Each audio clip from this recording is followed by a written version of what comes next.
The Rebus Sterling Prize for Britain's Best New Building will be announced next week. The shortlist includes a footbridge in the southwest of England, a boat museum in the Lake District and a university building in southwest London. Over the coming few days, we're going to look at each of the 6 buildings on the shortlist. Today, it's the Cambridge Central Mosque, which features geometric columns, timber trees, which form the structural support for the roof. When you enter this space, it feels very other and hopefully uplifting. I don't think as architects we can hope for anything more than that, really. My name is Julia Barfield. I'm one of the co-founders of Marks Barfield Architects, and we are the architects of the Cambridge Central Mosque. We hadn't designed a mosque before, so of course we did a lot of research to find out about mosque design throughout the world, and what we discovered was that historically and globally, mosques generally took on the character of the place that they were in and the time they were in. So what should a British mosque of the 20th century be like?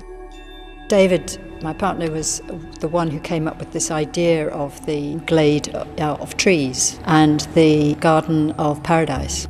Trees in this glade of trees became these structural trees. This is an entirely timber structural building. Timber is beautiful, it's very sustainable, but also it's got that connection with nature, which is in Islam very important.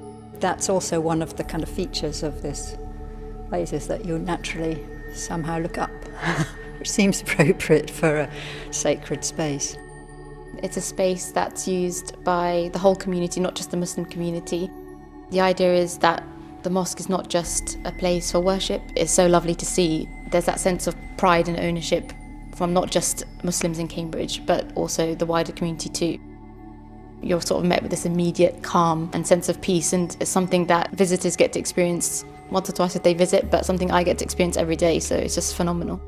We've kept the energy usage down as much as possible, as well as trying to address embodied carbon in the choice of materials. All the rainwater is captured. It's used to flush the toilets and also to help water the garden. In a sense, we were trying to kind of combine the English sacred architecture with Islamic traditions.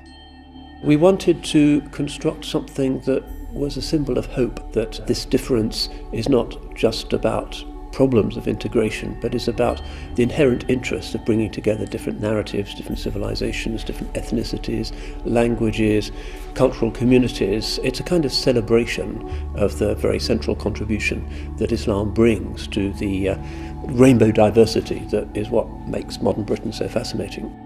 Muslim Islamic culture, it has been part of British culture for so long, and I hope this building reaffirms that. It brings the two together. One of the contenders for the Rebus Sterling Prize. We'll have more on that later, and for viewers in the UK, there will be live coverage of the awards ceremony here on the BBC News Channel on the 14th of October.